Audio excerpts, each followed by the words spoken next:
Hello there, and as usual, I'm Aaron from Last Stand Gamers, and welcome to an exclusive interview with Space Engineers developers. We're going to be discussing planets and the future of space engineers, as well as answering some of your questions. Hello, my name is Marek Rosa. I'm founder, CEO and CTO at King Software House, developers of Space Engineers. With the release of planets, there's a lot of excitement, so let's get straight into the questions. Now, the first question I've got for you is about the planets themselves, the variety of them, and the inspiration behind them. Can you give us a little bit of an overall view of each of the planets? So we have a few types of planets, and we took inspiration for them from Earth, Mars, and some, let's say, unspecified planet. And then there is also a couple of moons. Most of them, or basically all of them, inspired by real solar system objects. So Earth-like is inspired by Earth, which has vegetation and flora, fauna that we are used to, and there is atmosphere and oxygen. And the Mars-like planet doesn't have this kind of oxygen, and the other type has some kind of oxygen, but the oxygen would kill you. Or the oxygen, like the atmosphere, would kill you. Now, one of the planets that arrived in today's update was a hostile, alien-like planet. Would you care to explain a little bit more about it and how it works? It's a planet that's not something we humans are used to, like believing on. It's something alien to people and something dangerous, something not made for humans to live on. And it's full of dangers, and I would say that's pretty much it. So when we take a look at these planets, are they going to have a variety of different resources on, or are they just going to tend to have the same amount of resources that we're used to on asteroids? There are some differences, but I wouldn't say any major. Like, the game just continues in its original steps regarding the resources and ore and all these things. So there are some new resources, but it's nothing really major. Okay, very interesting indeed. So this brings me on to the next question, is what was probably the biggest challenge when it came to developing planets? There are many of them, and so where to start? Basically, the size of planets, which the biggest one is 120 kilometers in diameter, and that's about, I think, 40,000 square kilometers of spherical surface area, which is a lot. And basically to render all the things that you can see on the planet, all the mountains and all the valleys and the entire surface with trees and flora and all that kind of stuff, that's really demanding on the performance and on optimizations, and we had to make many optimization and changes to the engine so that we can support this kind of scale and this kind of dynamic environment, because that's the thing, like in our game everything is dynamic and destructible and things can change in a second, and the game cannot just lag for 1 minute or something. Everything needs to be smooth. And so we also had to rework our LOD system for voxels, for terrain, which means there's many levels of LODs, and they transition smoothly from one to another. Sometimes there can be some sudden jump when there is just too much data to compute and present, but more or less I would say, and we actually demonstrated this in some videos, the zoom in and zoom out through spectator is really fast, so I'm satisfied with this, with how we implemented this. Then there was another challenge, was to create the actual landscapes, or let's say height maps and material maps for the planets, because we didn't procedurally generate them. We actually, we kind of procedurally generate them, but then we custom hand change them, parts of these planets to be much more interesting, with some locations that people will remember and that they will appear like from real planets. That's pretty much it. It just was really a lot of these things, and mostly focusing on optimization for CPU or memory. So we've talked a little bit about planets now. We're going to move on to some viewer questions. Now, the first viewer is wondering if aerodynamics or forces of drag and lift will be introduced in the future of planets. Maybe not just now, but will they come somewhere down the line so they can get some flying machines of a conventional sort of nature? So basically we have some new types of, let's call it thrusters, One is hydrogen, which is for atmospheric traveling, and the other is let's call it propeller, and it's like a drone or helicopter or something like this, that kind of device. Okay. And but there is no air pressure or how did you call it? Aerodynamics. Yeah, aerodynamics kind of stuff. That's not there, and we don't actually have an actual plan for this, but I don't want to rule it out or confirm it at this moment. Now the next viewer question we have is there going to be further development of atmospheric entry? Will players be burning up, bouncing off when approaching it wrong, or is this something that's not planned in the future?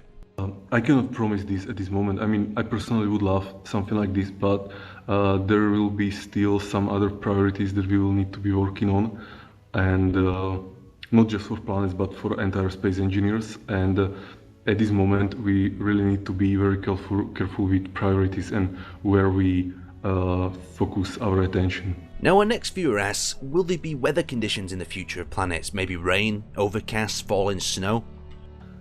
Again, I'm sorry, but I mean, I personally would love these kind of things. It's just that I cannot promise them at this moment, and but I cannot also rule them out, in a far future. And plus, since our game is on GitHub and it's some kind of open source, we invite people to add these things if they want. And since the game is pretty much like modular and open sourced, and they can do this themselves if they want these features. Now our next viewer asks, how will day and night cycles work? Will the planet spin, or will the sun move around the planet?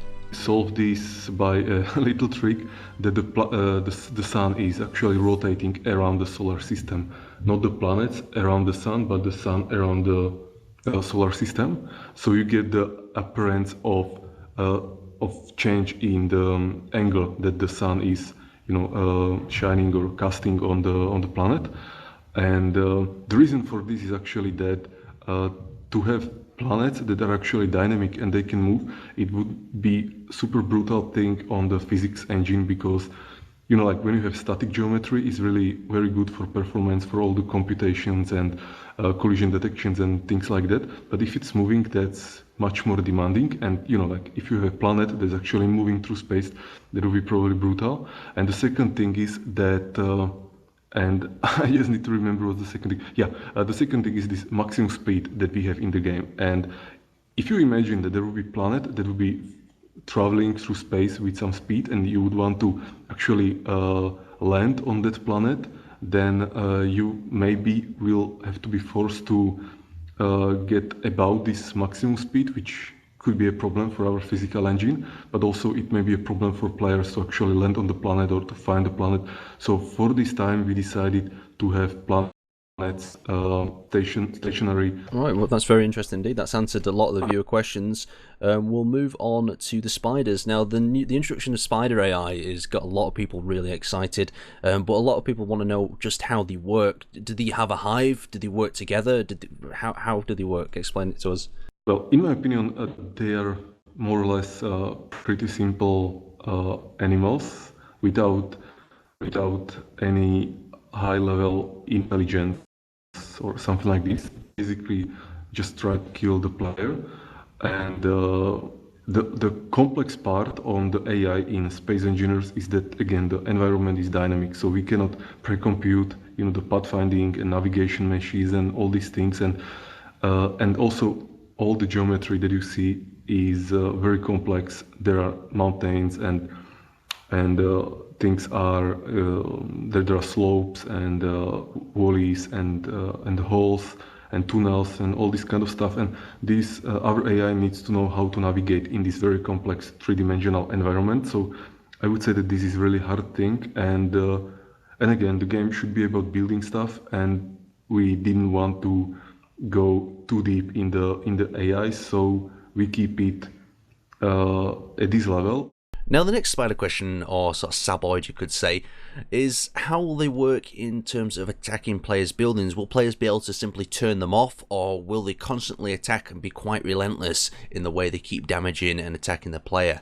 They go out of the surface, and they dig out from the surface and attack the player.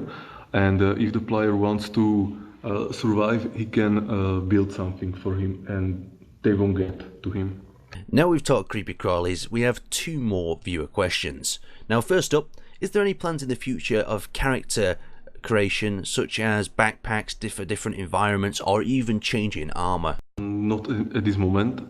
And as I said, the game should be about building stuff, engineering, construction, and less about the actual character. And kind of want to keep it that way. On the other side, we would like to add some kind of character development because some people want this, but we need to be careful about our priorities and the focus that we put on individual tasks that we need to develop before the game gets to finish state. Okay, very interesting. Now, you've touched on this a little bit before with the spiders and talking about how you just wanted to implement a very basic sort of spider, but one of the viewers' questions was about will we see different sorts of space AI as well? Will we see possible aliens and creepy crawlies in asteroids in space as well? Yeah, there are some things that we are preparing, but I cannot comment at this moment.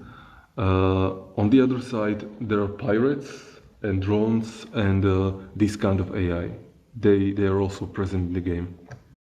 Okay, just developing on a little bit further, the question led to say, will it be limited to ships like the drones and the pirates are at the moment, or will it be more advanced to an actual character that is the pirate? Mostly about the ships. So we've talked about planets, we've answered some of your questions, and even squeezed in some saboys. Now the final point is, what's the next step for space engineers, and is there an end game plan in sight? Many of the new changes actually already got to players. We don't really announce it publicly because we want to keep the big moment for the actual new multiplayer release. And so there are some existing optimizations and stabilizations already available to play people. Maybe they realized, maybe they didn't. And but there is still some stuff that has to be done on the multiplayer that's actually not the part of the multiplayer, but more about optimizing the game logic and redoing some of the game logic so it's more multiplayer friendly. And those are just little things that we need to profile like step by step and iteratively fix one thing after another thing. So multiplayer, that's one big thing. Then I would say polishing things that may feel annoying or not done, or stuff like, for example, I personally don't like how the first person character in the game moves and how the head is actually like moving forward and backward and all these things. I really hate that. Very fast implementation that we put there, and then we just moved on another tasks that we consider to be more relevant.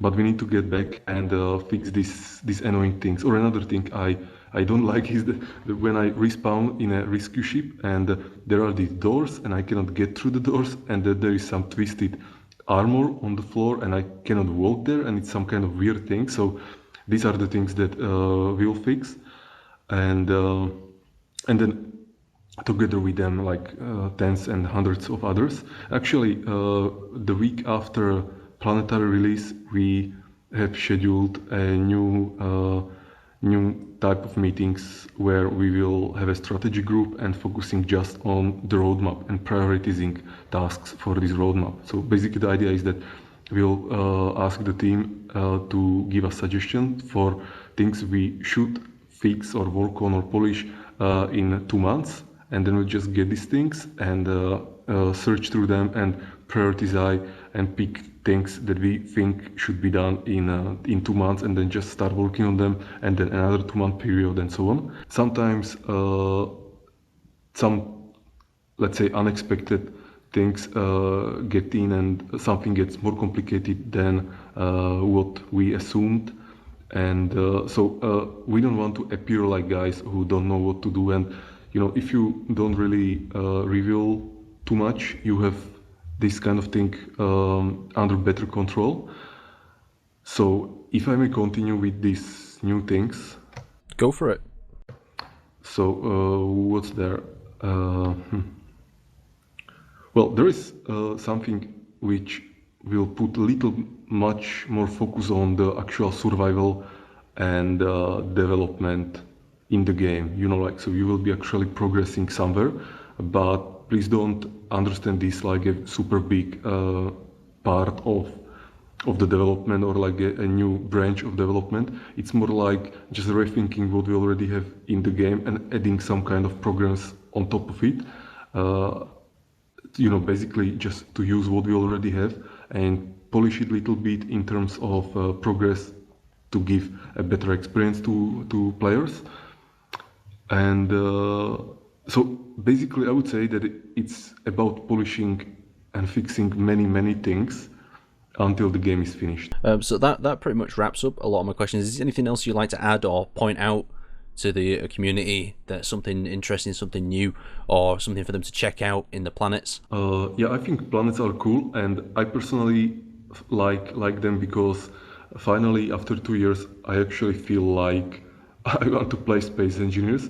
This doesn't mean that I never wanted to play the game, but when there was only space and asteroids and spaceships and space stations, I didn't feel like there is a single solid point where I can return, something like home.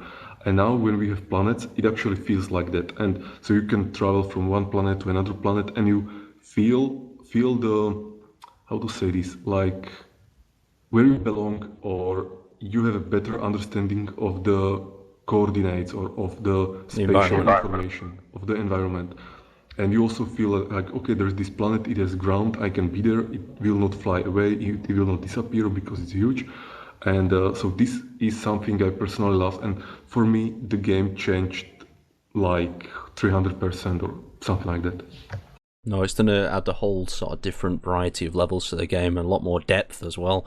Building your little station and then exploring out from planet to planet. Just a final question, this just came to my head now. Are the planets going to be quite close to each other, or are they going to be quite far apart? Will they be completely random? They're actually quite close to each other, and we need to take into consideration also the traveling speed, and to not make the game too boring. But one of the planets it's further away, and I think it's really a lot. So you preferably should use jump drive together.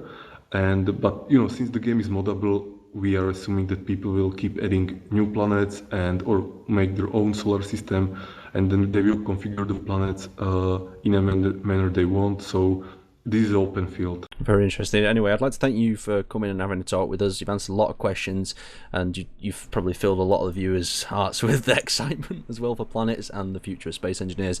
Anyway, I'd like to thank you for joining us, and I'd like to thank all the viewers for watching. Thank you, Ron. Goodbye.